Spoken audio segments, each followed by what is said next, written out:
जय जय राधा माधव कुंज बिहारी।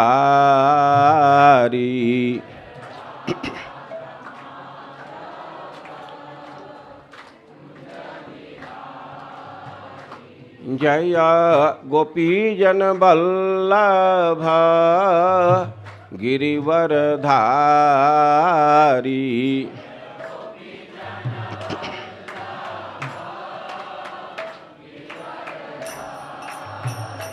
जय गोपीजन वल्लभ गिरिवरधारी।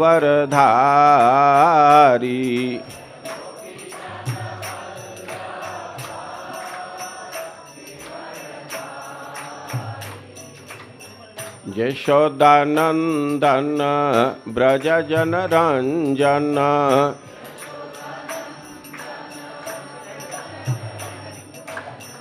यशोदानंदन ब्रज जन रंजन।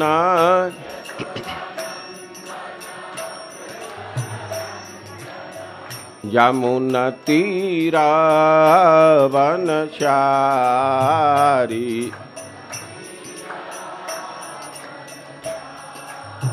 यमुना तीरा वनचारी।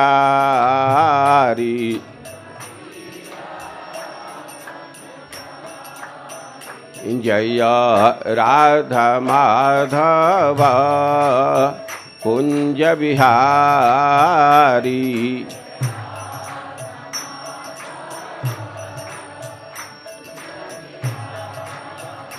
हरे कृष्ण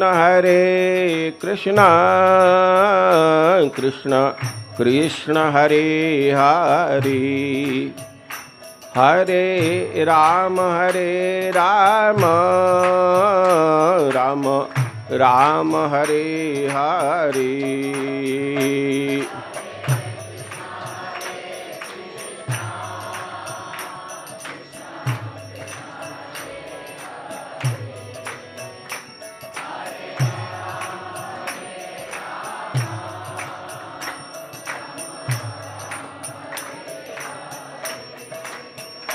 हरे कृष्ण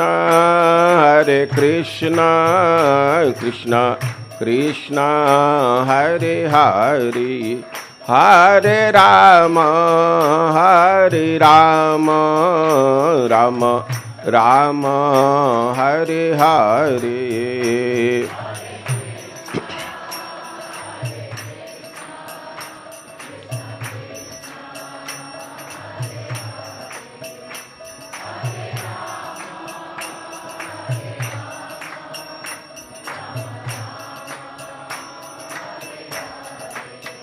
निताय गौर हरि बोल हरि बोल हरि बोल हरि बोल।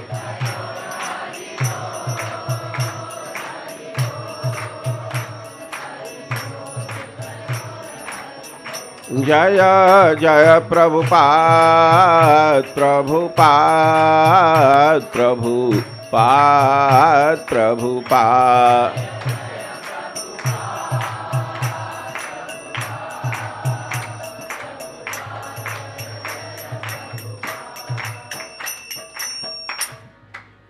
जगतगुरु श्रील प्रभुपाद की, श्री कृष्ण बलराम की, श्री राधा श्याम सुंदर की, श्री निताई गौर सुंदर की, समवेत भक्त वृंद की, श्री गुरु एवं गौरांग की।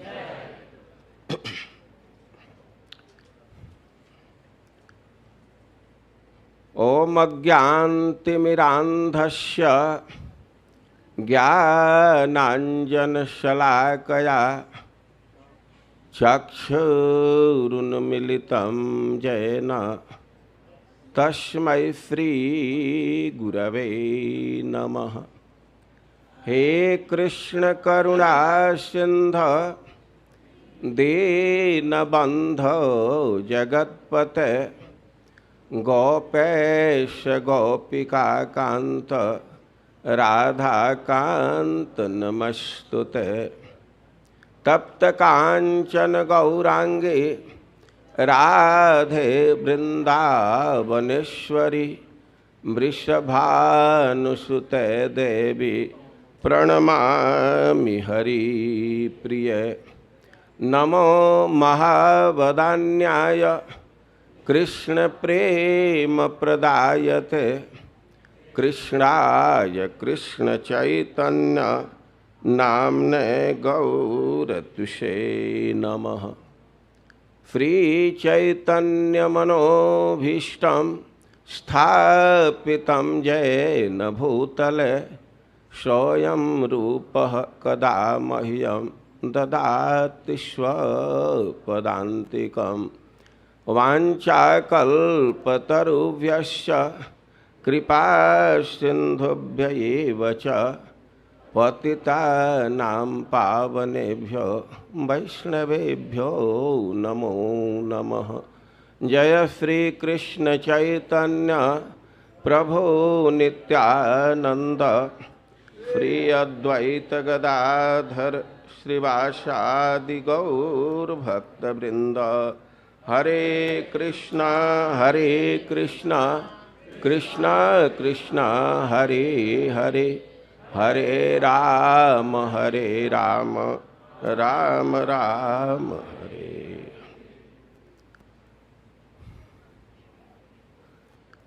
हम लोग श्रीमद् भागवतम के प्रारूप का सर्वेक्षण कर रहे हैं।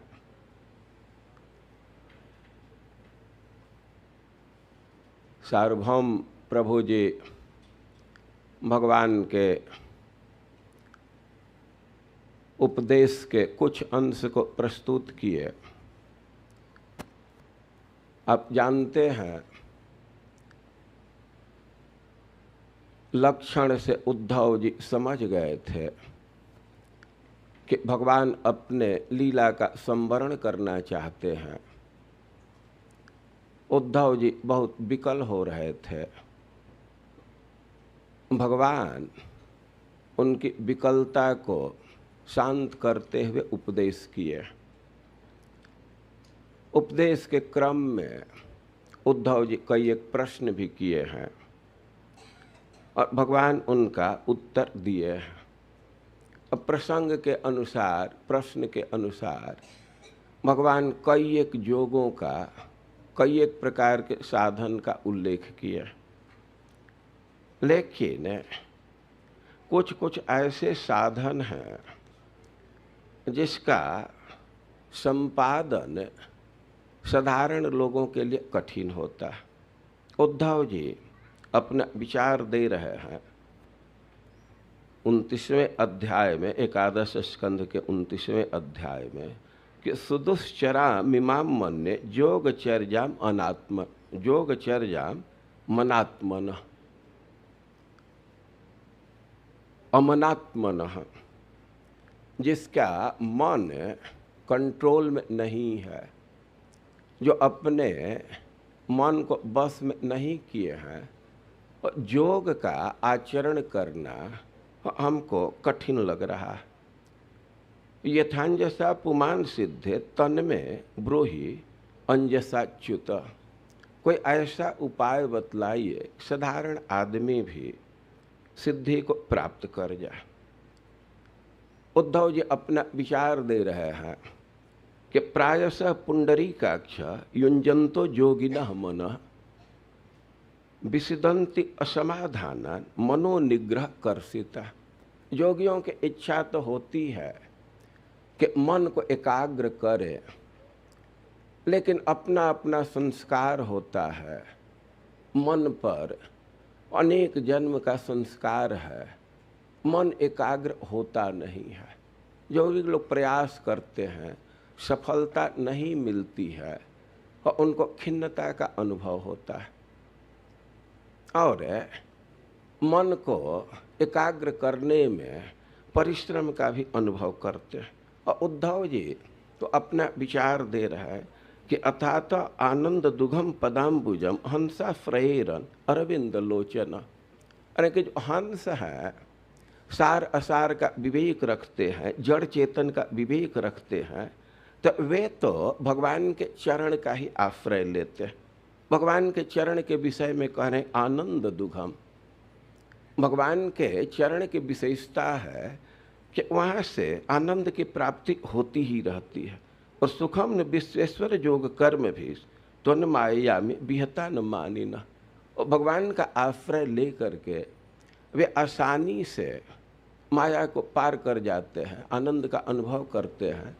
लेकिन जो मानी हैं, अभिमान में मैं योगी हूँ, ज्ञानी हूँ, तो वे ऐसा नहीं कर पाते। और भगवान के उपकार का स्मरण कर रहे हैं उद्धव जी। एक कौन ऐसा व्यक्ति है कि भगवान के उपकार को स्मरण करके उसको याद करके आनंदित नहीं होगा।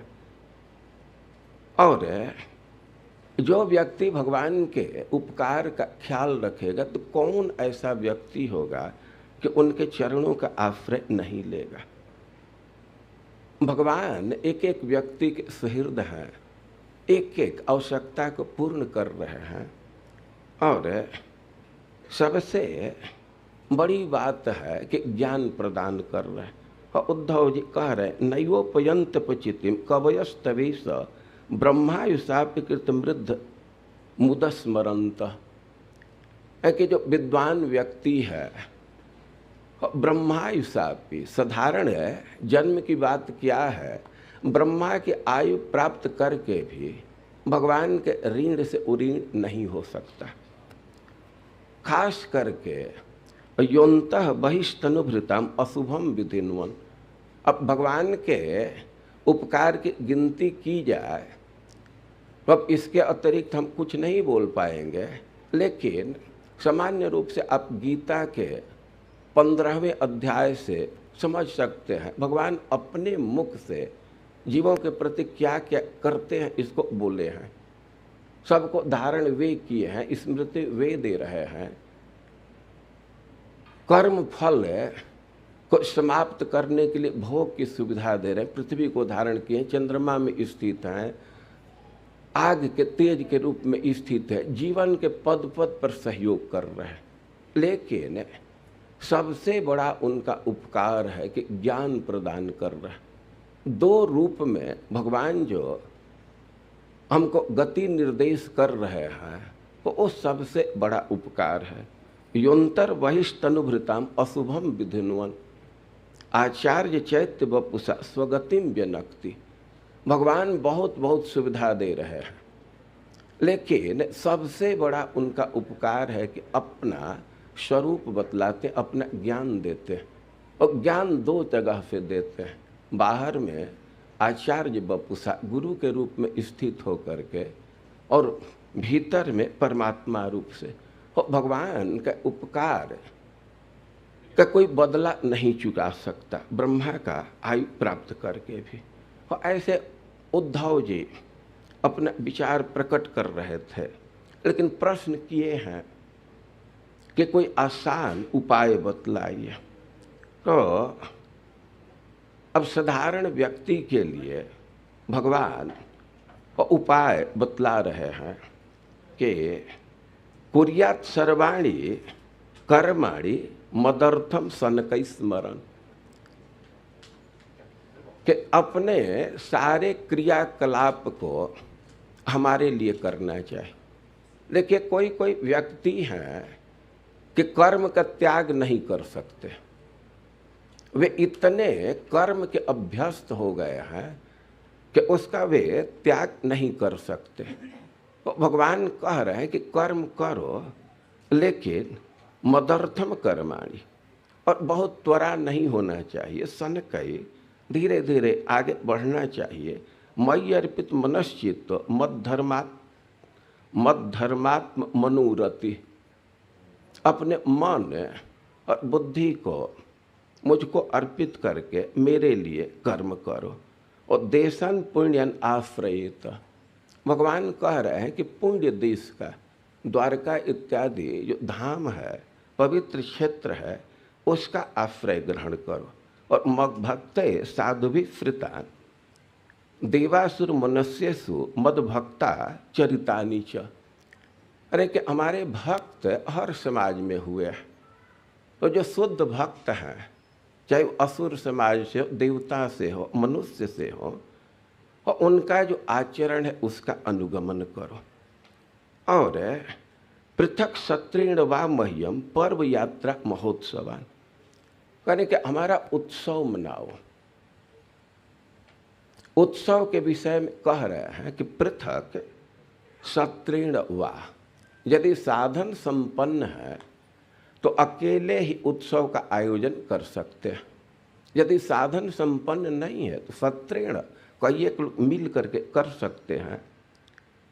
और कार्य गीत नृत्य आदि महाराज विभूति भी करें कि नृत्य का, गीत का आयोजन करके वैभव उत्सव करना चाहिए। और भगवान ने कई एक सलाह दे रहा है, उसमें एक बहुत महत्वपूर्ण बात कह रहे हैं कि सर्वत्र हमारा दर्शन करना चाहिए। और हमारा दर्शन करके गधे तक को भी दंडवत प्रणाम करना चाहिए। मन को एकाग्र करने में कठिनाई है, लेकिन शरीर को नीचे गिराने में तो कोई कठिनाई नहीं है। बुढ़ों के लिए तो वो भी कठिनाई है, कम से कम युवक के लिए नहीं कठिनाई है। तो भगवान कई एक उपाय बतला रहे हैं कि जिसको आसानी से किया जा सकता है। और पूरे अध्याय में अपने उपदेश को फिर से प्रस्तुत कर रहे हैं उद्धव के प्रश्न के अनुसार। और उद्धव जी को वे कहे कि तुम इस ज्ञान को धारण करो और बद्रिकाश्रम में जाओ। गच्छोद्धव मया दिष्टो बदार्याख्यम ममाश्रमम यत्र यत्मत्पाद तीर्थोदय स्नानुस्पर्शनैः शुचि। कि हमारा आश्रम है बद्रिकाश्रम में, वहाँ जाओ और वहाँ पवित्र जीवन व्यतीत करो। वहाँ पवित्र नदियों में स्नान करो, उससे तुम्हारा कस्मत दूर हो जाएगा। और विरक्त का वस्त्र धारण करो, वन्य भोग, सुख निष्प्रिय, सुख की स्पृहा मत रखो। वन में जो ही खाद्य पदार्थ मिले, फल मूल, उसी से तुम संतुष्ट रहो। तितिक्षु द्वंद्व मात्राणा, और जितने भी द्वंद्व हैं उसका सहन करो। हमारे जीवन में बहुत बहुत द्वंद्व है, कभी घाम है तो कभी शीत है, भूख है, प्यास है, हर्ष है, विषाद है। भगवान उद्धव जी को आदेश दे रहे हैं कि उसका सहन करो। और भी उनको कई एक निर्देश दिए। उद्धव जी न चाहते हुए भी भगवान के आज्ञा का सम्मान करते वहाँ से निकल गए। अब फिर महाराज परीक्षित प्रश्न करते हैं कि ततो महाभागवत उद्धवे निर्गते वनम द्वारवत्याम किम करोत भगवान भूत भावन। कि उद्धव जी जब द्वारका से निकल गए तो भगवान क्या किए? भगवान तो सारे प्राणियों को समृद्धि प्रदान करने वाले हैं, और वे किए क्या? वे अपने शरीर को कैसे ओझल किए। उनका श्री विग्रह जो सब व्यक्ति के नेत्र को सुख देने वाला है, तो उस श्री विग्रह को ओझल कैसे किए? अब ऐसे महाराज परीक्षित प्रश्न कर रहे हैं, और उस श्री विग्रह के विषय में कह रहे हैं कि इतना सुंदर है, इतना आकर्षक है कि खास करके स्त्री एक बार देख ली उस रूप को तो अपने आँख को वापस नहीं ला सकी। सबके लिए आकर्षक है, लेकिन खास करके स्त्रियों के लिए तो उत्सव स्वरूप है। और उस शरीर को कैसे ओझल किए, कैसे उसको अंतर्हित किए। अब कह रहे हैं कि भगवान द्वारका में थे, सुधर्मा सभा में बैठे थे और तब देखे कि बहुत बहुत अपशकुन होने लगा। आकाश से तारे टूट टूट करके गिरने लगे, सियार कुत्ते भौंकने लगे, कई एक लोगों के अंग फड़कने लगे, बहुत बहुत प्रकार के अशुभ दिखाई दे रहे थे। भगवान स्थिति को समझ गए और भगवान आदेश दिए कि मुहूर्तमपि न स्थेयम अत्र नो जदुपुंगवा, कि हे जदुश्रेष्ठो, अब हम लोगों को विलंब नहीं करना चाहिए। अब यहाँ एक मुहूर्त भी रुकने की आवश्यकता नहीं हो। स्त्रियों बालश्च वृद्धाश्च शंखो द्वारम ब्रजन्वित, अरे कि हम लोग सब लोग प्रभास क्षेत्र में चले। जो लक्षण दिख रहा है बड़े बुरे समय का लक्षण है। इस स्थिति में यही उपाय है कि हम चल करके देवता का, ब्राह्मण का, गायों का पूजा करें। उनके पूजा से ही ऐसे बुरे समय से मुक्ति मिल सकती, संकट से मुक्ति मिल सकती है। और कह रहे हैं गो भूमि गोभो हिरण्य वासो भी। ओ अब भगवान ऐसा कहे तो द्वारकावासी गाड़ी पर लाद लाद करके सामान और प्रभास क्षेत्र के लिए चले, क्योंकि भगवान कह रहे हैं कि विधिरेशा हरिष्टघ्न मंगलायन उत्तम।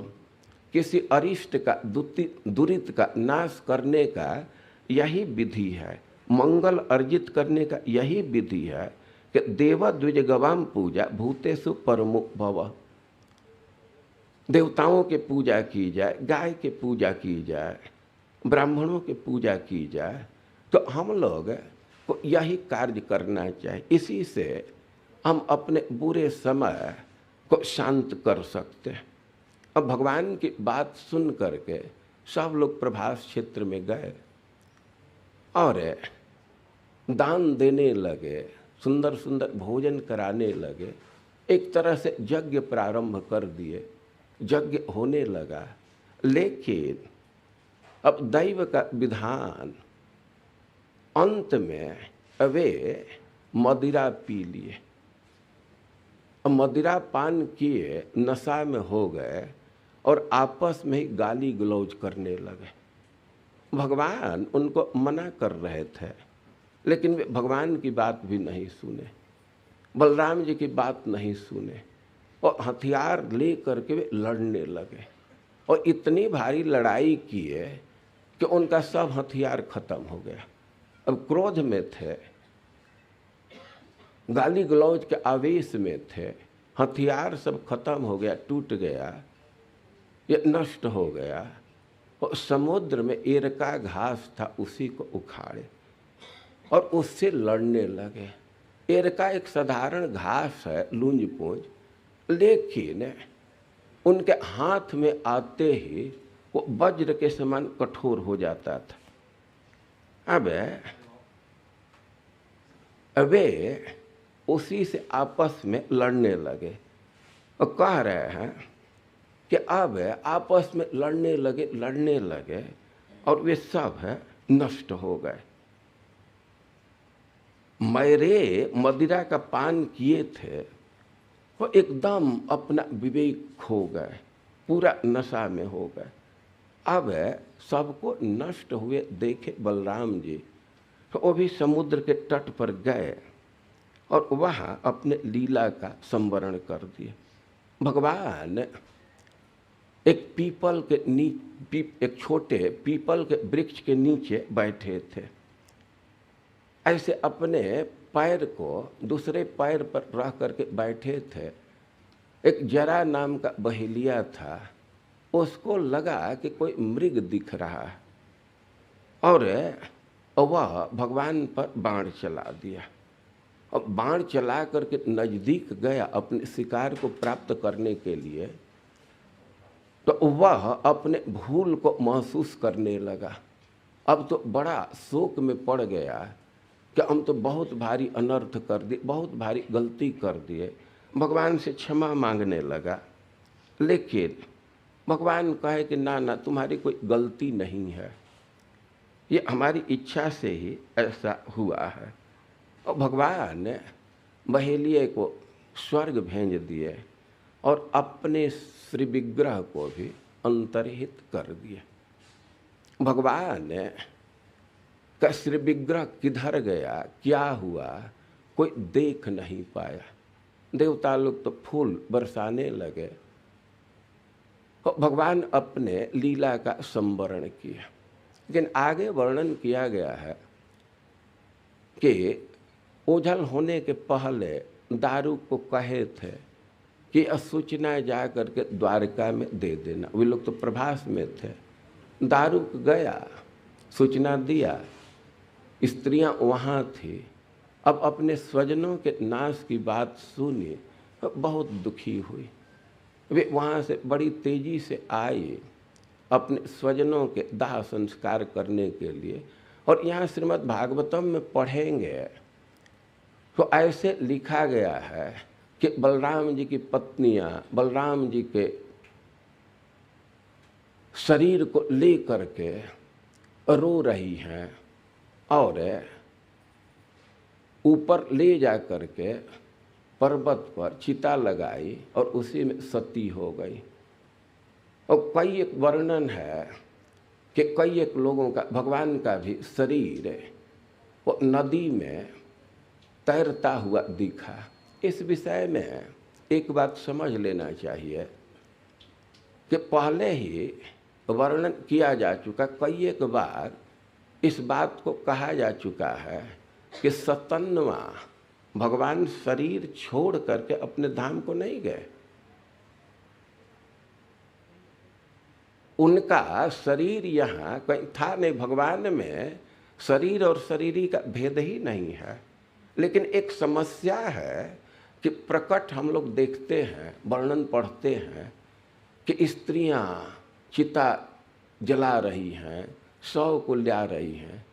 और इस विषय में चैतन्य महाप्रभु विचार दिए हैं मौसल लीला पर। ये जो दृश्य वहाँ लोग देखते हैं तो जादूगर के दृश्य जैसा है। बहुत लोगों को जादू का अनुभव होगा, जादूगर को देखे होंगे। तो जादूगर कोई एक चीज प्रकट कर देता है। जादूगर के प्रभाव में है तो प्रकट कई एक चीज देखते हैं। पैसा देखते हैं, छुरी देखते हैं, लड़के के पेट में छुरी मार दिया है, लेकिन वास्तव में सच्चाई नहीं होता है।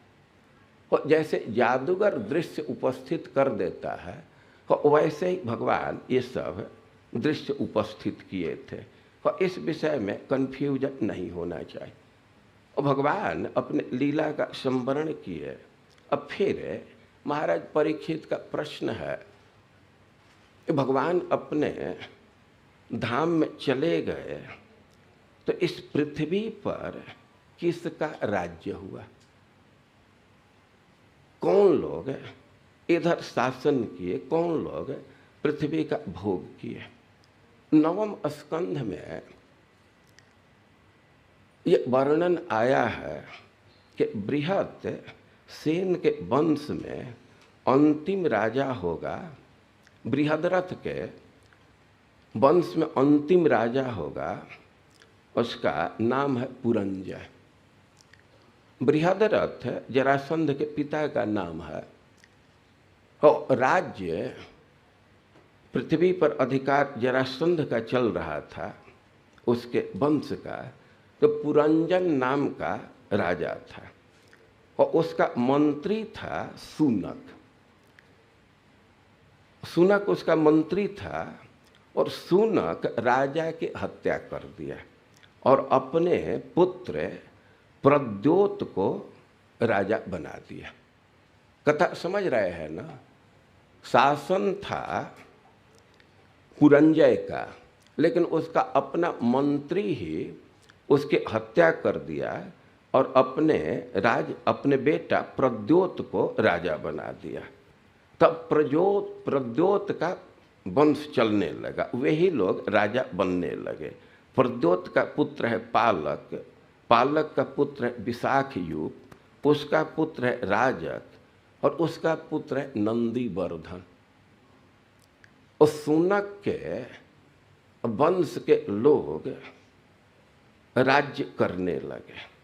5 लोग राज्य किए। इसी से इनको प्रद्योत पंच भी कभी कभी कहा जाता है। तो ये लोग 148 वर्ष तक राज्य किए और इसके बाद शिशुनाग राजा बना। शिशुनाग के वंश में भी 10 जनरेशन तक राजा बनते रहे और 360 वर्ष तक ये लोग राज्य किए। शिशुनाग के ही वंश में एक राजा हुआ महानंदी।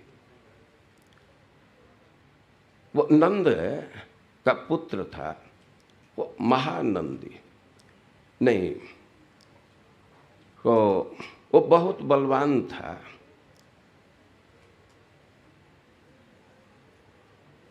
वह शूद्र पत्नी से जन्म लिया था बहुत बलवान और महापद्म नामक निधि पर अधिकार कर लिया। और शूद्र कन्या से जन्म लिया था और इसलिए क्षत्रियों के प्रति उसकी अच्छी भावना नहीं थी।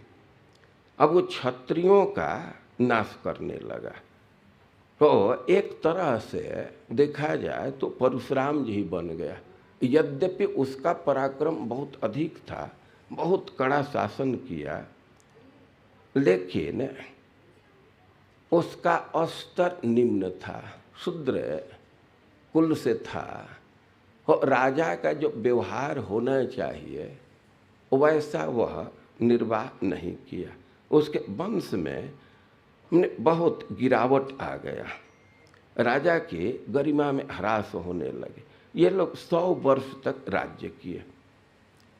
लेकिन अब आगे एक विशेष बात कह रहे हैं कि एक व्यक्ति जन्म लिया, उसको कौटिल्य कहते हैं या चाणक्य कहते हैं, वात्सायन कहते हैं। एक ही व्यक्ति को 3 नाम से जानते हैं। वह नंद और उसके पुत्र सुमाल्य आदि का नाश कर दिया और मौर्य वंश की स्थापना किया। वो चंद्रगुप्त को राज्य पद पर स्थापित कर दिया। अब चंद्रगुप्त के पुत्र वारिसार हैं, उनके अशोक वर्धन हैं। तो ऐसे मौर्य वंश का 137 वर्षों तक शासन चला। फिर आगे भी विस्तार से वर्णन किए हैं। शिशुनाग वंश हुआ, कण्व वंश हुआ और सूत गोस्वामी आज तक या आगे तक का भी विवरण प्रस्तुत किए हैं। और भगवान के बाद राज्य लोग करते रहे, लेकिन काल का प्रभाव होता है, बहुत ह्रास हो गया, शूद्र की स्थिति में लोग हो गए। कलयुग का प्रभाव है और कलयुग बहुत दोषों से भरा हुआ है। कलयुग के कई एक दोष को बतलाया गया। एक अध्याय में कलयुग के दोषों का ही वर्णन किया गया। जैसे वे कह रहे हैं कि अब जिसके पास पैसा होगा कलयुग में, उसी को कुलीन माना जाएगा, सदाचारी माना जाएगा, सद्गुणी माना जाएगा। पैसा ही कारण बनेगा।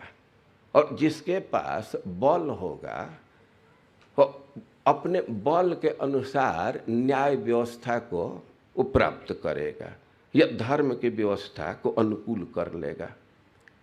और दाम्पत्य जीवन के विषय में अभिरुचि ही कारण होगा। इंटरेस्ट मिल रहा है तो दोनों विवाह करके रहने लगेंगे। कुल का, शील का, योग्यता का विचार नहीं करेंगे। और व्यवहार में कौन निपुण है और इसके विषय में अब निर्धारित करने का काम कपट करेगा। जो कपटपूर्ण व्यवहार कर लेता है तो उसी को व्यवहार निपुण माना जाएगा। अब सच्चाई ईमानदारी का कोई स्थान नहीं रहेगा। आश्रम के निर्धारण में केवल बाहरी चिन्ह ही कारक बनेगा, आंतरिक गुण पर कोई विचार नहीं करेगा। और जो बहुत चपल है, बहुत बोल रहा है, उसी को लोग पंडित मानने लगेंगे। और दम्भ है जो किया है तो उसी को तपस्वी मानेंगे। तपस्या का क्या स्वरूप है इस पर नहीं कोई विचार करेगा। जाकर नख अरु जटा विशाला ते तापस प्रसिद्ध कलिकाला। कोई जटा बढ़ा लिया, नख बढ़ा लिया तो उसी को लोग तपस्वी मानने लगेंगे। तो बहुत बहुत ह्रास हो जाएगा कलयुग।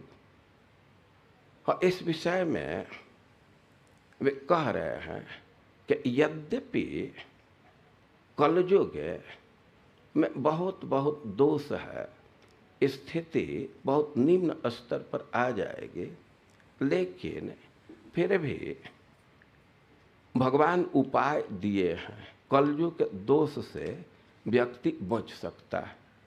और बहुत प्रसिद्ध श्लोक है, ये कले दोष निधे राजन अस्ति हेको महान गुण। कली में बहुत बहुत दोष है, लेकिन एक बहुत महत्वपूर्ण गुण है, कीर्तना देव कृष्णस्य मुक्त संग परम व्रजेत। भगवान के कीर्तन करने से व्यक्ति सब प्रकार से शुद्ध हो जाएगा और भगवान के धाम को प्राप्त कर लेगा, उनसे प्राप्त कर लेंगे। ऐसे कलयुग के दोष का वर्णन किए और उसके गुण का भी वर्णन किए। अब हम लोग पढ़ते हैं कि श्रीमद् भागवतम का एक विषय निरोध है। भगवान जब अपने शक्तियों के साथ शयन करते हैं तो इसी को निरोध कहा जाता है। और इसका भी वर्णन किया गया है। काल का वर्णन कर रहे हैं कि काल के कई एक यूनिट हैं। और सुखदेव गोस्वामी 4 प्रकार के प्रलय का वर्णन किए। 4 प्रकार के प्रलय, नित्य प्रलय, नैमित्तिक प्रलय, प्राकृतिक प्रलय और आत्यांतिक प्रलय। 4 प्रकार के प्रलय। नित्य प्रलय, नित्य प्रलय का अर्थ है कि जहाँ नाश रोज चल रहा है। हम अपने शरीर पर विचार करें, इस संसार पर विचार करें तो नित्य प्रलय हो रहा है। भगवान इस बात को गीता में बोले हैं, देहिनोस्मिन् यथा देहे कौमारम यौवनम जरा। यहाँ कई एक लोग बैठे हैं कि अब उनको स्थवीर कहा जाएगा, ये वृद्ध कहा जाएगा, ये युवक कहा जाएगा। लेकिन एक जमाने में तो वे भी शिशु थे, किशोर थे, तो उस शरीर का नाश हो गया ना। नाश किस दिन हुआ, किस डेट में नाश हुआ? प्रतिदिन। ये जो किशोरावस्था है, ये युवावस्था है, ये तो माइल स्टोन जैसा दिखता है। कार चलाते हैं तो कहते हैं कि 3 किलोमीटर आ गए, तो 3 किलोमीटर सहसा तो नहीं पहुंच जाते हैं ना। धीरे धीरे बढ़ते बढ़ते तब उस माइल स्टोन पर पहुंच गए। तो उसी तरह शरीर नित्य परिवर्तित होता है, नित्य नष्ट हो रहा है। शरीर यह संसार वैसे नष्ट हो रहा है, वैसे आगे बढ़ रहा है, पीछे के स्वरूप को छोड़ रहा है, जैसे नदी की धारा आगे बढ़ रही। नदी में आप स्नान किए तो एक डुबकी जिस पानी में लगाए तो दूसरी डुबकी उस पानी में नहीं लगाते हैं। नदी दिखने में तो ऐसा ही लगता है, लेकिन पानी तो आगे बढ़ गया ना। दीपक का लौ है, निरंतर प्रकाश निकल रहा है, लेकिन इस समय जो प्रकाश है तो अब 1-2 मिनट बाद वो नहीं रहेगा, वो नष्ट हो जाता है। ठीक वही हमारे शरीर की स्थिति है, निरंतर नष्ट हो रहा है और इसको नित्य प्रलय कहते हैं। और ब्रह्मा जी विश्राम करने के लिए सृष्टि का कार्य रोक देते हैं, सोने के लिए सृष्टि का कार्य स्थगित कर देते हैं, तो उसको नैमित्तिक प्रलय करते हैं। किसी निमित्त से, किसी आवश्यकता से प्रलय की जाती है तो उसको नैमित्तिक प्रलय। लेकिन एक प्रलय होता है उसको प्राकृतिक प्रलय कहते हैं। प्राकृतिक प्रलय का अर्थ है कि इस समय केवल प्राणियों के शरीर का नाश नहीं होता है, जो इसके कारण है, उपादान है, और उसका भी नाश हो जाता है, वे भी लीन हो जाते हैं। जैसे किसी प्राणी का शरीर बना है और उसमें महत तत्व है, अहम तत्व है, कई एक तत्व है। सृष्टि के प्रकरण में ये सब बातें आई हैं। अहम तत्वात् विकुर्वाणात्, अहम तत्व में परिवर्तन होता है तो 3 रूप होता है, तामस, वैकारिक, राजस। फिर 5 महाभूत प्रकट होते हैं और 5 महाभूत से शरीर का निर्माण होता है।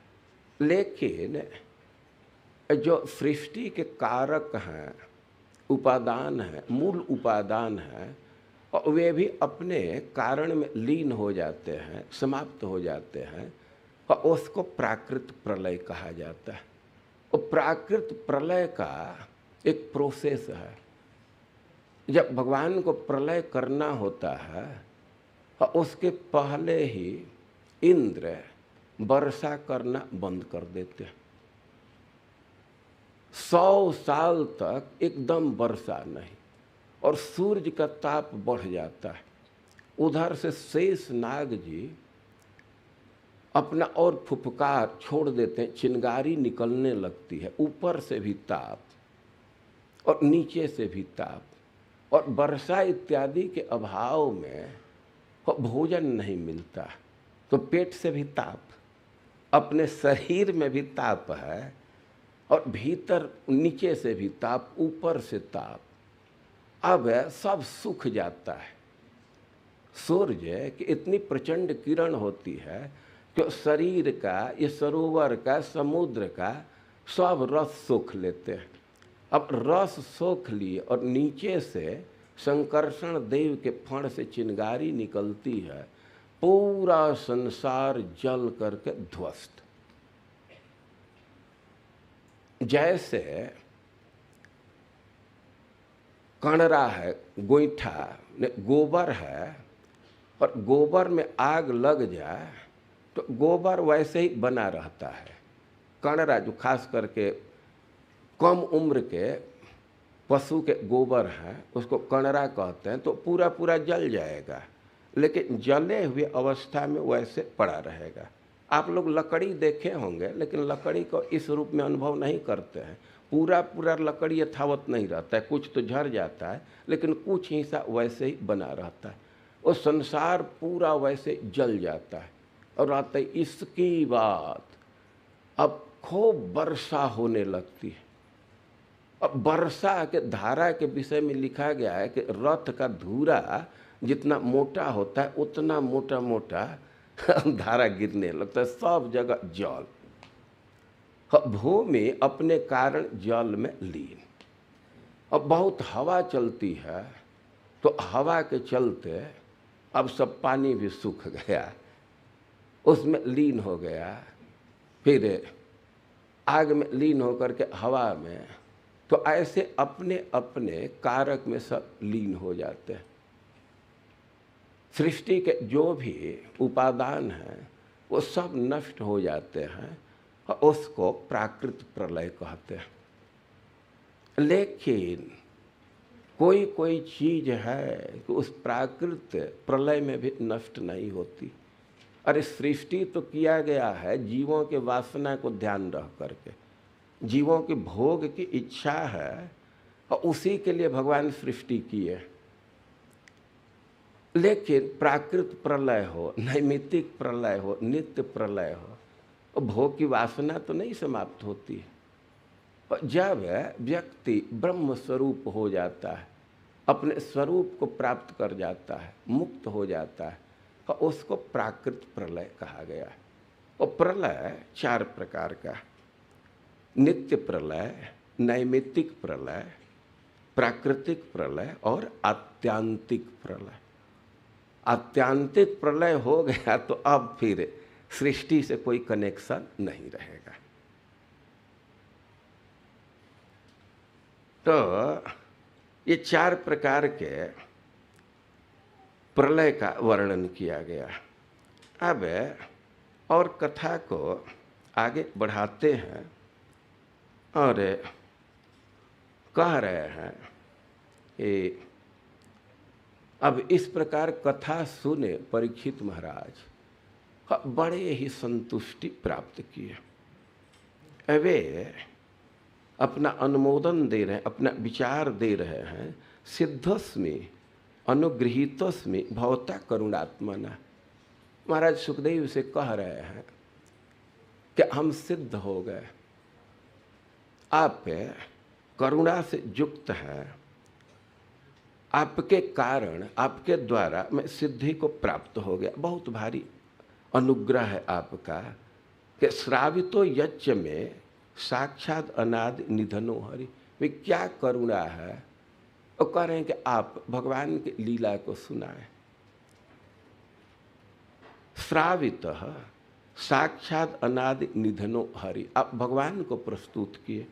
और यज्ञ चकार से कह रहे हैं कि भगवत प्राप्ति के साधन को भी बतला दिए, भगवान के स्वरूप को बतलाए, भगवान के प्राप्ति के साधन को बतलाए।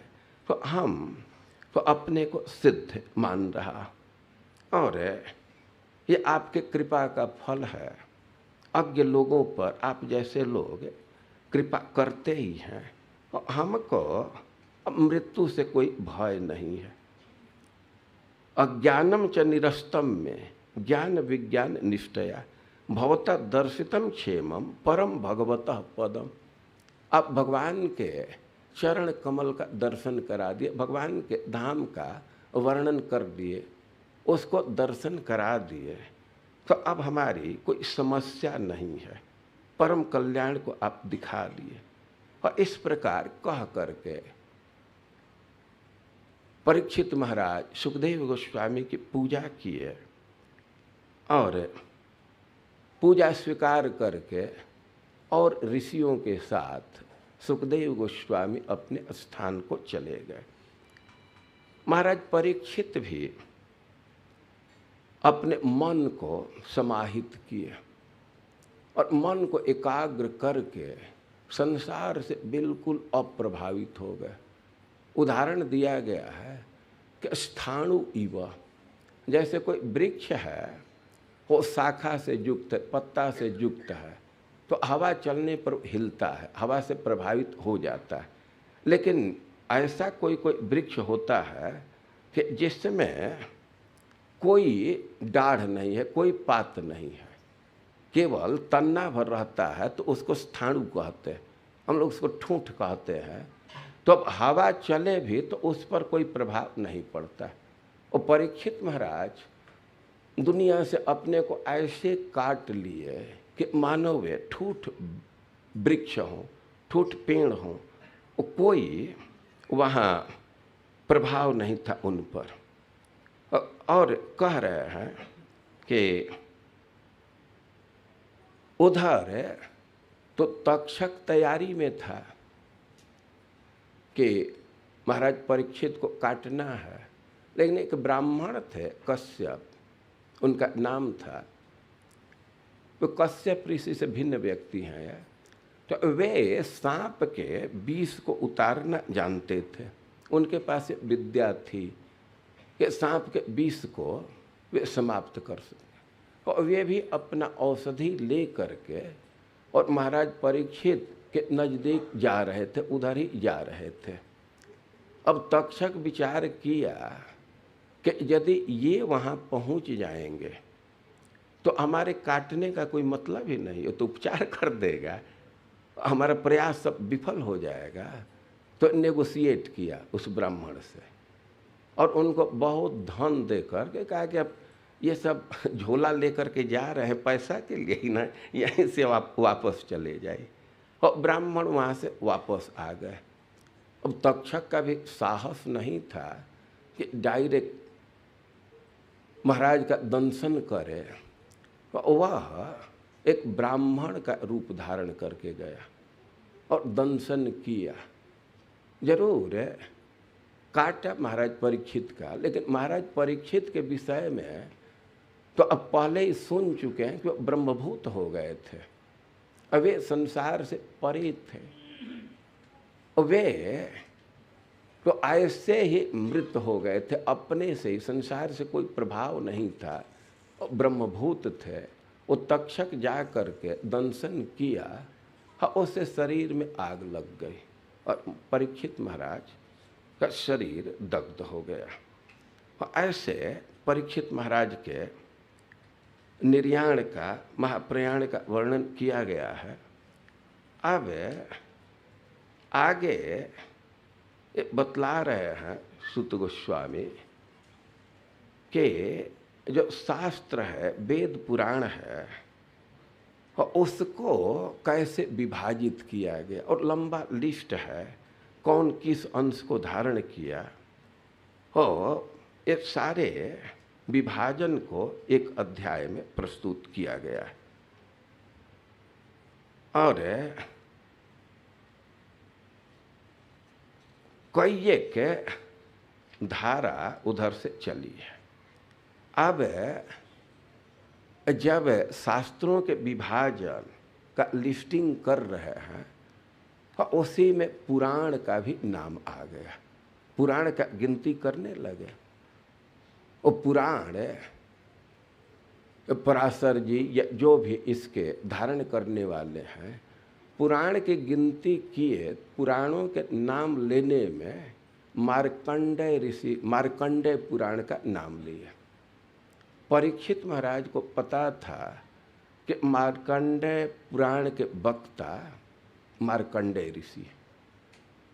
अब वे मार्कंडेय ऋषि के विषय में प्रश्न किए, उनके विषय में प्रश्न कर रहे हैं कि हम सुनते हैं कि मार्कंडेय जी चिरंजीवी हैं और प्रलय के समय भी वे थे, लेकिन अब हमको जहाँ तक जानकारी है तो मार्कंडेय ऋषि तो इसी कल्प में जन्म लिए थे, इस कल्प में अभी कोई प्रलय हुआ नहीं, तो प्रलय में कैसे जीवित है, कैसे उनको चिरायु कहा जाता है।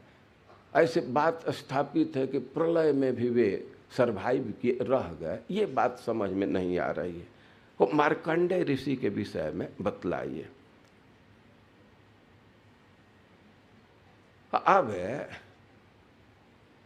सूत गोस्वामी मार्कंडेय ऋषि के विषय में बतला रहे हैं, कह रहे हैं कि मार्कंडेय ऋषि मृकंड ऋषि के पुत्र हैं और पिताजी बाल्यकाल से उनको खूब सुंदर संस्कार दिए, खूब सुंदर संस्कार, और संस्कार प्राप्त करके वे ऋषि मैंने मार्कंडेय ऋषि स्वाध्याय में लगे रहते थे, तपस्या में लगे रहते थे, साधन में लगे रहते थे, और प्रथम मनवंतर से ही वे साधना में लगे रहे, 6 मनवंतर तक वे साधना में लगे रहे। अब 7वां मनवंतर आया तो इंद्र को चिंता हो गई, ये इतना तपस्या कर रहा है, वो कहीं हमारा पद का दावेदार न हो जाए। और इंद्र तपस्या भंग करने के लिए जो उनके पास संसाधन है सबको भेजे, सुंदर बसंत ऋतु को भेजे, अप्सरा को भेजे, वे सब आ करके और मार्कंडेय ऋषि के तपस्या को भंग करना चाहते थे। पुंजिक स्थली नाम की सुंदर अप्सरा थी, वो आई। अब ऋषि का ध्यान आकर्षित करने के लिए वो गेंदा पड़का रही थी, इधर उधर जा रही थी, चंचल दृष्टि से देख रही थी, वस्त्र भी कम पहनी थी और ऐसे गेंद पकड़ा रही थी, पड़का रही थी। और उसी समय हवा का झकोरा आया और उसका ओढ़नी इत्यादि भी गिर गया। कामदेव सोचा कि यह बहुत अच्छा अवसर है। मार्कंडेय ऋषि पर प्रहार किया लेकिन कोई असर नहीं पड़ा। अब तो निराश हो गया और सब लोग निराश हो करके वो इंद्र के पास आकर के अपना रिपोर्ट दे दिए। साधना से भगवान इतने प्रसन्न थे कि नर नारायण उस कुटिया में प्रकट हो गए। मार्कंडेय ऋषि के समक्ष नर नारायण प्रकट हो गए। अब मार्कंडेय ऋषि नर नारायण को देखे और उनको बहुत संतोष हुआ, बहुत सुख अनुभव किए, उनको दंडवत प्रणाम किए और उनकी स्तुति करने लगे, उनका सत्कार किए, पूजा किए और बहुत स्तुति किए। अभी कहने लगे कि आप तो विश्व के कल्याण के लिए ही इस रूप में अवतरित हुए। नर नारायण तपस्या कर रहे हैं और विश्व के कल्याण के लिए, शांति के लिए, समृद्धि के लिए स्तुति वे कर रहे हैं। और भगवान ने भी प्रस्ताव दिए कि वर मांगिए। मार्कंडेय ऋषि कहे कि अरे आपका दर्शन मिल गया तो यही बहुत भारी वर है, और वर देना चाहते हैं तो हमारी इच्छा है कि अपने माया का दर्शन हमको करा दीजिए। आपका तो दर्शन हो गया, आपके माया का दर्शन करना चाहता। भगवान कहे कि ठीक है, और वे अंतर्हित हो गए। नर नारायण नहीं, मार्कंडेय ऋषि तो अब आगे कहाँ बढ़ेंगे? आगे पहले से बढ़ाना चाहिए था ना, कि पद पद पर आगे बढ़ाते रहेंगे। जो पहले आया उसका प्रथम अधिकार है ना।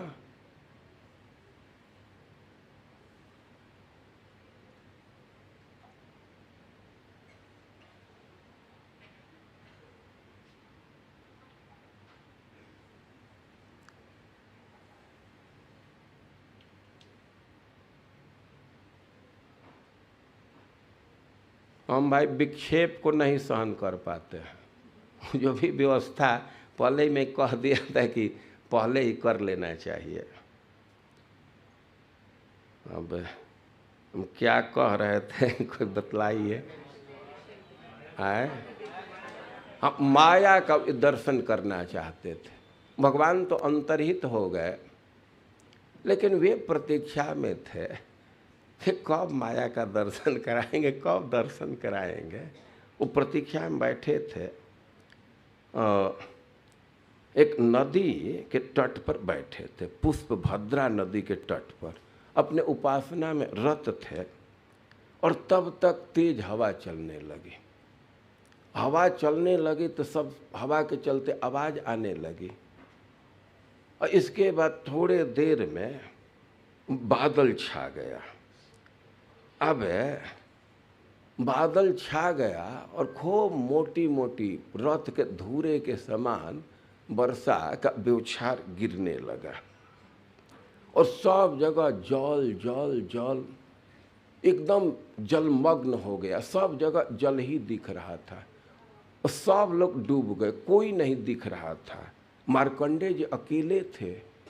अब उनको भी भय लगने लगा, इधर उधर भाग रहे थे कि कहीं कुछ सपोर्ट मिले, लेकिन कहीं कुछ सपोर्ट नहीं मिला। वे भयभीत हो गए और देख रहे थे कि कोई तो सहारा मिले। तब तक देखे कि बाढ़ है, पूरा प्रलय है, लेकिन एक टीला दिखाई दे रहा है और उसी पर एक वृक्ष है, बट का वृक्ष है। तो वे किसी तरह उधर पहुंचने का प्रयास किए।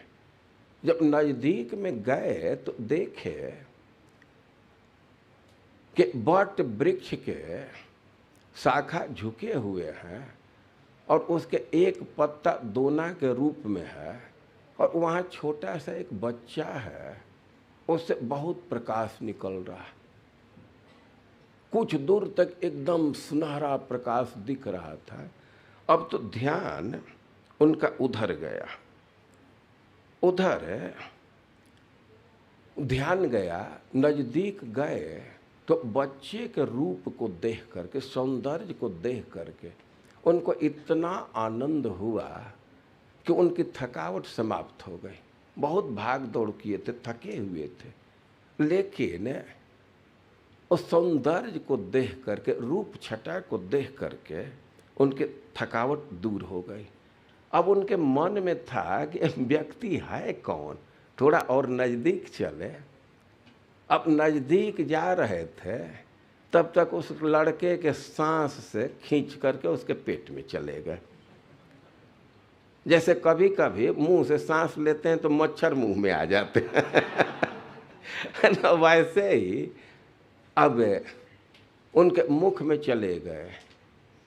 अब उनका कोई कंट्रोल नहीं था, सांस के चलते खींच करके मुख में, लेकिन मुख में गए तो वहाँ सब सृष्टि देख रहे हैं। जैसे पहले सृष्टि थी, उनका आश्रम है, संसार है, सब चीज है, वे सब उसमें देख रहे हैं।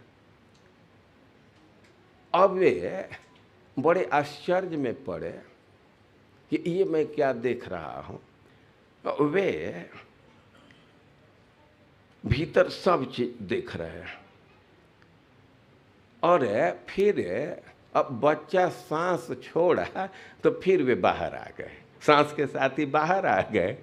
अब बाहर आ गए तो वही प्रलय का दृश्य, सब जगह पानी पानी पानी। फिर देख रहे हैं वहीं, और फिर देख रहे हैं कि बच्चा उसी दोना पर स्थित है।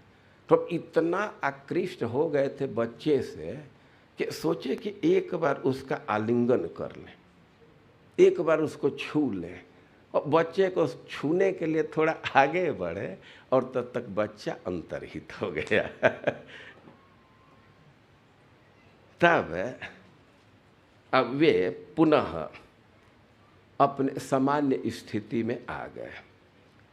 ऐसे उनका वर्णन किया गया है, भगवान उनका माया दर्शन कराए। अब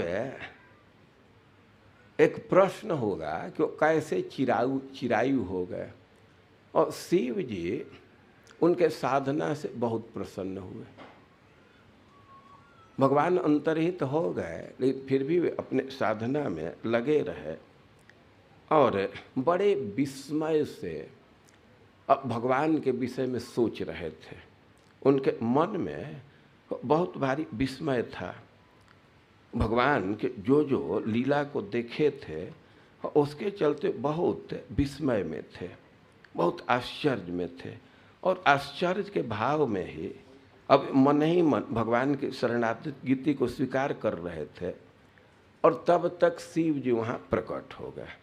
लेकिन मार्कंडेय जी और भगवान के भावना में इतना लीन थे, तल्लीन थे, अभिनिविष्ट थे कि शिव जी वहाँ प्रकट आकर के खड़े हैं, लेकिन उधर उनका ध्यान नहीं गया।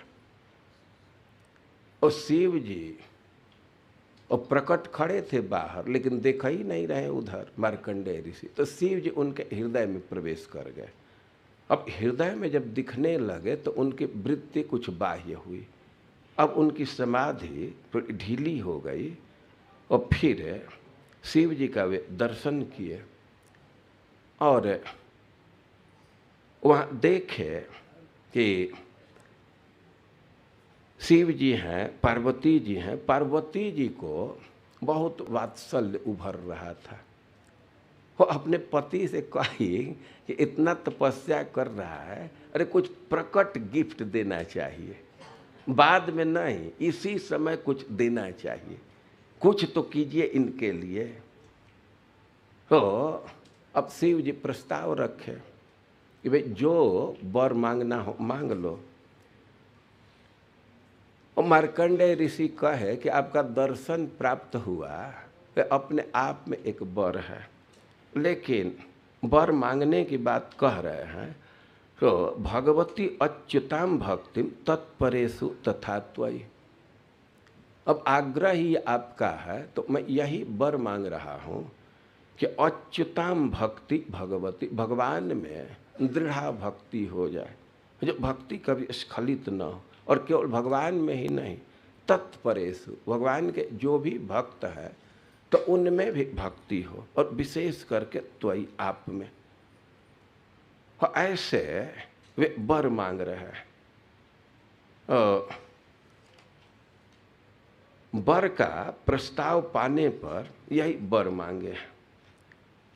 तो कह रहे हैं आगे सूत गोस्वामी कि इत्यर्चित विष्णुतश्च मुनिना सुक्तया गिरा तमाह भगवान सर्वया चाभिनंदित। अब शिव जी बोलने लगे, कामो महर से सर्वोयम भक्तिमांस तुम धोक्षज, कि जो भी आपकी इच्छा है वो सब पूर्ण होगी। आप अधोक्षज में भक्ति से युक्त होंगे। और आकल्पांता जसह पुण्यम अजरताम अजराम अमरता तथा, वो कह रहे हैं कि आपका कल्प पर्यंत जस फैलेगा और आप अजर रहेंगे, अमर रहेंगे। ज्ञानम त्रैकालिकम ब्रह्म विज्ञानम च विरक्तिमत, और आपको ज्ञान होगा, वैराग्य होगा, ब्रह्म वर्चस्विनो भूयात् पुराणाचार्यतास्तु ते, और कहे कि आपका तेज बढ़े और आप पुराण के आचार्य बने। और शिव जी वर उनको दिए। एवं वरांस मुनये दत्वा गात त्रक्ष ईश्वर देव्यै तत्कर्म कथयन अनुभूतम पुरा मुना। और ऐसे भगवान उनको, शिव जी उनको वर दिए। भगवान के भक्ति से प्रसन्न हो करके शिव जी उनको वर दिए कि आप चिराई हुए। वो प्रश्न था कि वो कैसे चिराई हैं, इसका उत्तर दे दिए। अब और भी कई एक बातों को बतलाए हैं, भगवान के आयुध का क्या स्वरूप है। और खास करके सूर्य जब यात्रा करते हैं तो उनके घोड़े बदलते रहते हैं, सारथी बदलते रहते हैं। और सूर्य का भी कई एक स्वरूप है। आप लोग 12 आदित्य की बात सुनते हैं, और उसका विवरण पढ़ना हो तो यहाँ पढ़ लेना चाहिए। अब अपने कथा को विराम देते हुए शौनक ऋषि श्रीमद् भागवतम का फिर से अवलोकन कर रहे हैं। प्रवचन करने की यही शैली है कि पहले उपक्रम देते हैं और बाद में सारांश प्रस्तुत करते हैं। तो 12वें अध्याय में श्रीमद् भागवतम के सारांश को दिया गया है। जो मेन घटना है, मेन लीला है, मेन विषय वस्तु है, तो सबका लिस्टिंग एक बार कर रहे हैं। सब है को वे प्रस्तुत कर रहे हैं यहाँ पर। और सब है बात को तो नहीं कहा जा सकता, लेकिन वे मेन बात को कहे हैं। हम तो उतने बात को भी नहीं कहेंगे, लेकिन अब स्कंध के हिसाब से अब ध्यान दे। द्वितीय स्कंध में महाराज परीक्षित और सुखदेव का मिलन होता है। सुखदेव गोस्वामी महाराज परीक्षित के प्रश्न को सुन करके मन एकाग्र करने के कई एक विधि को बतलाते हैं।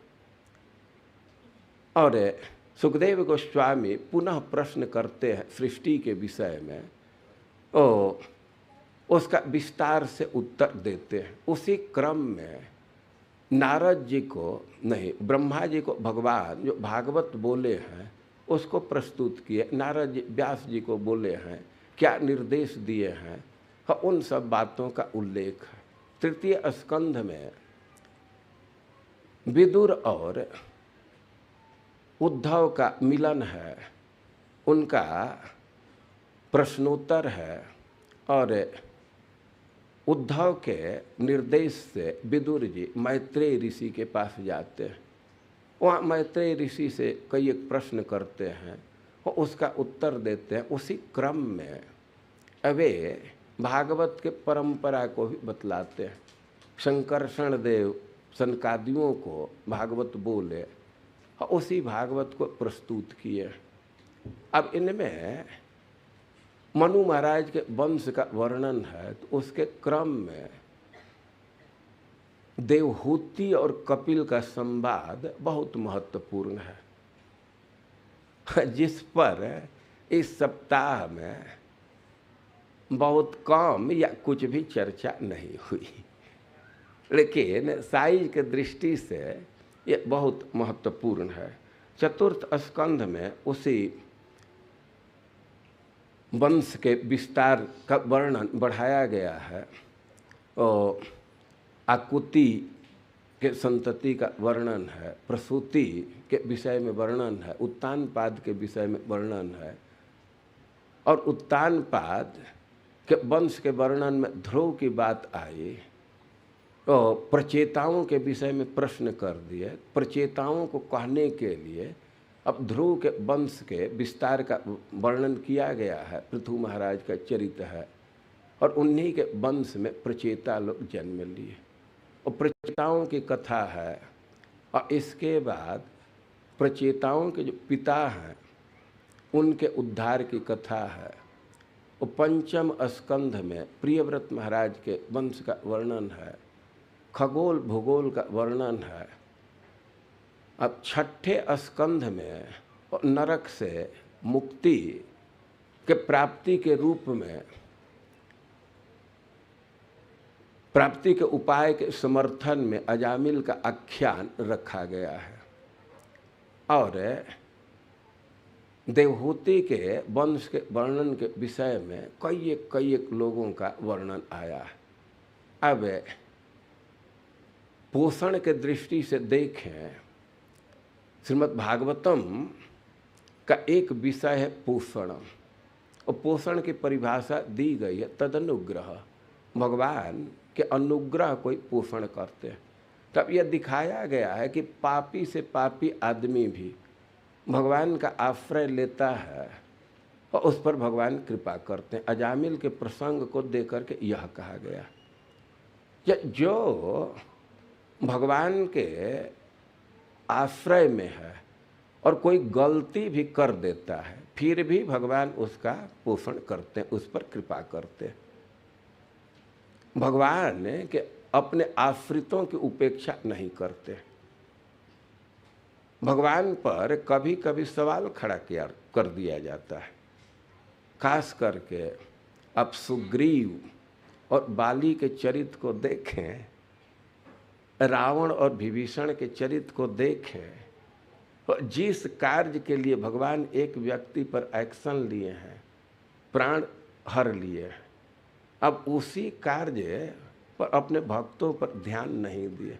और इंद्र कई एक गलती की है, लेकिन इंद्र की विशेषता है कि भगवान के शरण में रहते हैं और इसलिए उन पर भी कृपा किया। और भगवान के जो शुद्ध भक्त हैं वृत्रासुर, उन पर भी कृपा की है। और भगवान कृपा करते हैं, अपना अनुग्रह रखते हैं। शर्त यही है कि भगवान के शरण में होना चाहिए। सातवें स्कंध में उत्ति का वर्णन किया गया। उत्ति की परिभाषा है कर्म, उत्तय वासना प्रोक्त। वासना को उत्ति कहते हैं। तो वासना शुभ होता है, अशुभ होता है और मिश्र होता है। और जो वासना है तत्त कर्मानुसारिणी, जैसा हम कर्म करते हैं और उसी के संस्कार से वासना का उदय होता है। अब बुरा कर्म करेंगे और उसको छोड़ भी दिए तो वहीं से काम खत्म नहीं हुआ, उसका संस्कार पड़ गया, फिर वैसा ही वृत्ति उभर आती है।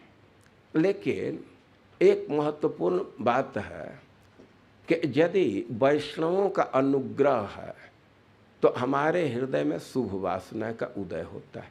हमारे कर्म का असर तो आता ही है, वैष्णवों के अनुग्रह का बहुत भारी असर आता है।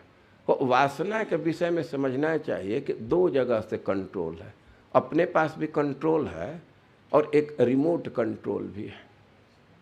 और वैष्णव यदि अनुकूल रहते हैं, उनके मन में अनुकूलता का भाव है, आत्मीय भाव से स्वीकार करते हैं, तो हमारे हृदय में शुभ वासना का उदय होता है।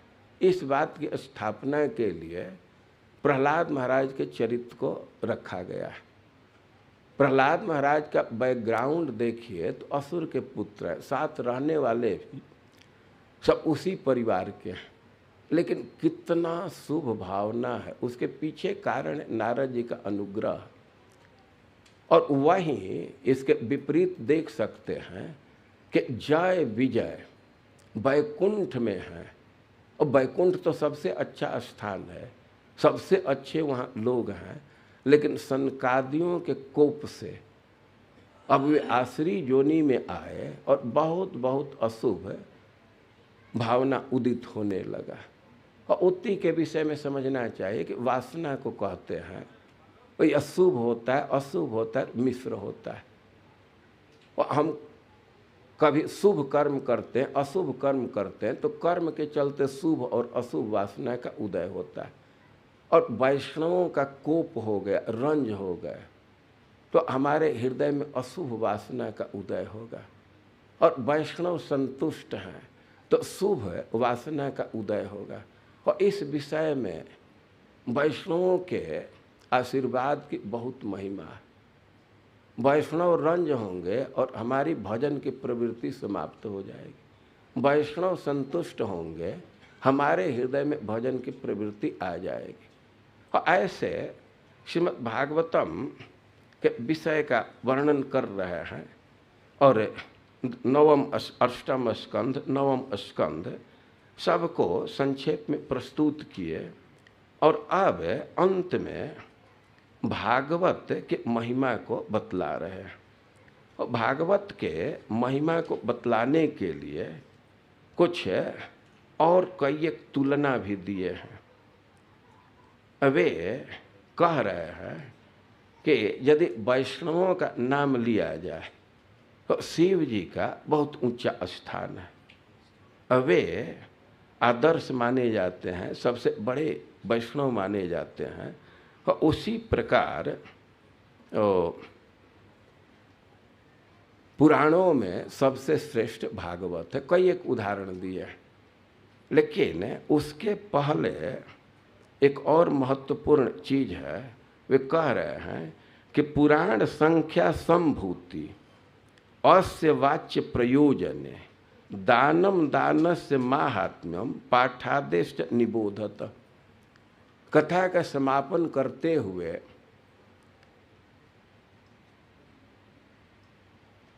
सूत गोस्वामी कह रहे हैं कि पुराणों की संख्या सुन लो, और पुराण संख्या संभूति। पुराण में जितने श्लोक हैं तो उनको एक साथ जोड़ करके भी सुन लो। और वाच्य प्रयोजन है, किस लिए पुराण बोला गया है इसको भी सुनो।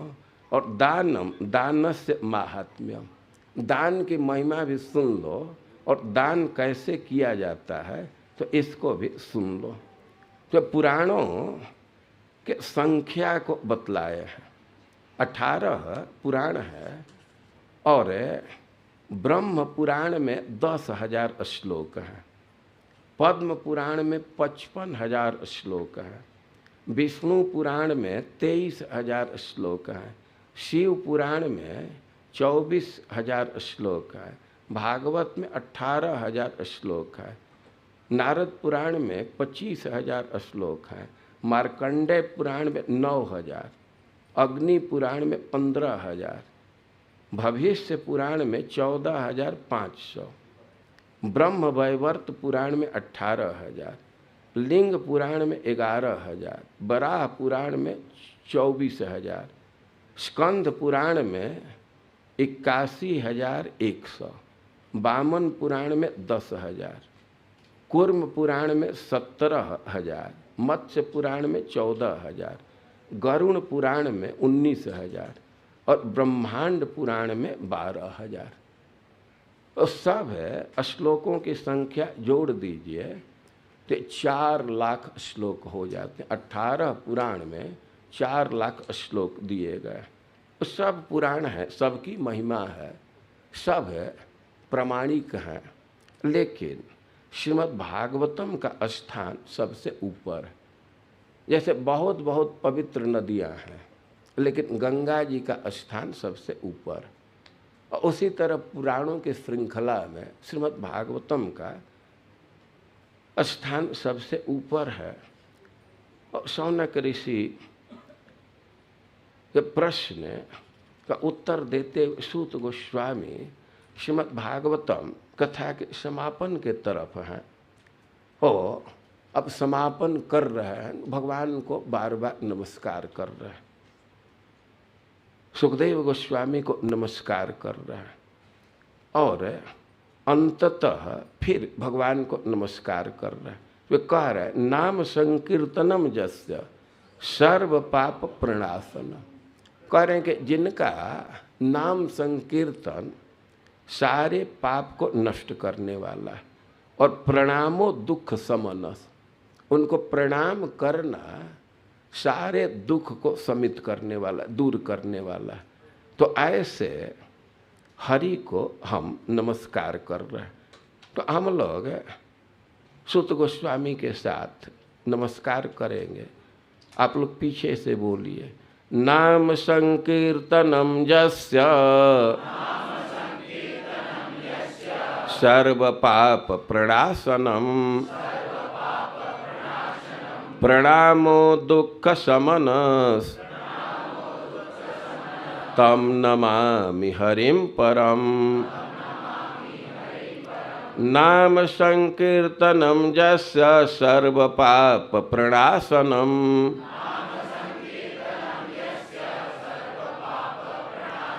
प्रणामो दुख शमनस्तम नमामि हरिम परम।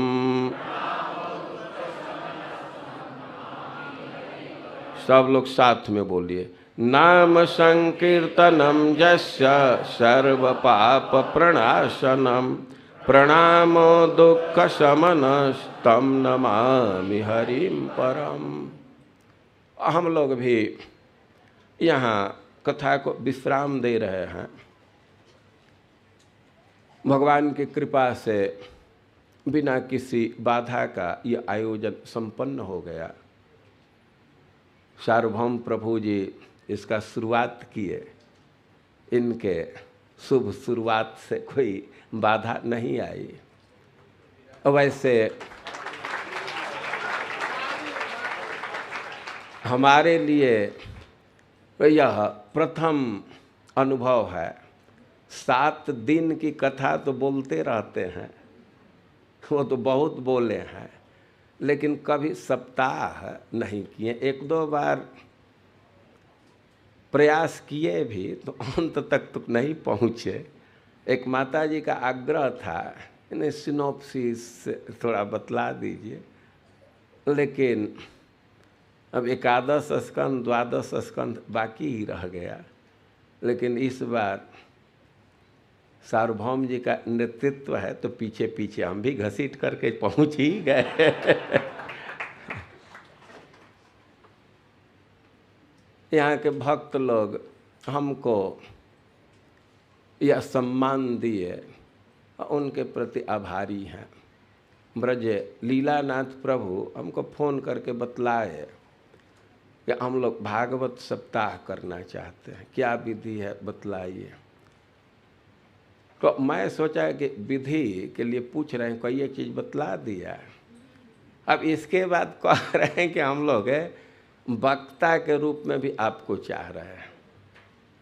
अब हमारे लिए कठिन लग रहा था, लेकिन मैं पूछा कि निमित्त क्या है। हम कोई निमित्त वाला भागवत को एवॉइड ही करना चाहते हैं, लेकिन वे बतलाए कि हमारे पिताजी की इच्छा थी। अब अपने पिताजी का नाम लिए, उनके पिताजी को मैं देखा तो नहीं हूँ, लेकिन उनके ग्रंथ से उनको समझ रहे हैं। ब्रजलीला नाथ से भी आत्मीयता है। और दयाराम गुप्ता से, दया गुप्ता नाम है, उनकी बात आई तो हमको लगा कि यह तो छोड़ने लायक नहीं है। ऐसे व्यक्ति के इच्छा के अनुसार भागवत हो रही है और हमको इसमें भाग लेने का अवसर है और हम सहमति दे दिए। इसके साथ वह भी बतलाए कि श्री वल्लभ प्रभु की भी इच्छा है। तो 2 लोगों का ही नाम उस समय लिए थे और उनके पिताजी का तो मैं देखा भी हूँ। उनके विषय में नंद कुमार जी बहुत बहुत कुछ बतलाए हैं। तो हम इस प्रस्ताव को स्वीकार किए। हम अपना गौरव समझ रहे थे कि ऐसे महान व्यक्तियों के रिलेशन से जो भागवत है उसमें भाग लेना है। लेकिन जब आना था उसके 1 दिन पहले हमको बहुत कठिनाई हो गई। लू लग गया हो गया, जो परिक्रमा में कठिनाई होने लगी। अब तो हमें तो लग रहा था कि हम पहुंच नहीं पाएंगे, लेकिन कई एक ब्रह्मचारी सर पर पानी डाले, सिर पैर पर पानी डाले, कई 40-45 मिनट तक पानी डालते रहे। और कष्ट से तो कमी हो गई, लेकिन फिर भी भय था कि कहीं थर्मल स्क्रीनिंग करेंगे तो एयरपोर्ट में ही डाल देंगे। अब बहुत भय लग रहा था, लेकिन भगवान के दया से किसी प्रकार की कोई कठिनाई नहीं आई और आप लोगों के बीच में बैठ कर के कुछ भागवत बोलने का अवसर मिला। यद्यपि हमको संतुष्टि नहीं हो रही थी, क्योंकि एक भक्त कह रहे थे कि कुछ देर तो अच्छा बोले, लेकिन विवाह का मुहूर्त पकड़ने के लिए तो आप बहुत विवाह का मुहूर्त पकड़ना ही था। एक भक्त कह रहे थे कि एक लाभ जरूर हुआ है कि हम लोगों को भागवत का क्या संरचना है, क्या क्या कथा है, तो इसकी जानकारी नहीं है। और कम से कम एक ओवरव्यू मिल गया तो ये बहुत अच्छा लगा। जो हो, हम लोग अभ्यस्त हैं, जैसे आप लोग बैठे हैं तो ऐसे समाज में रोज कथा करते हैं, सप्ताह नहीं करते हैं। और प्राय भक्तों के बीच में ही हमको अवसर मिलता है, भक्त लोग पसंद भी करते हैं। और उसी कड़ी में देश से बाहर सप्ताह करने का एक अवसर मिला, अच्छे अच्छे भक्तों के संबंध से, और हम अपने को गौरवान्वित अनुभव कर रहे हैं। और जो भी आयोजक हैं उनके प्रति आभारी हैं। हरे कृष्ण।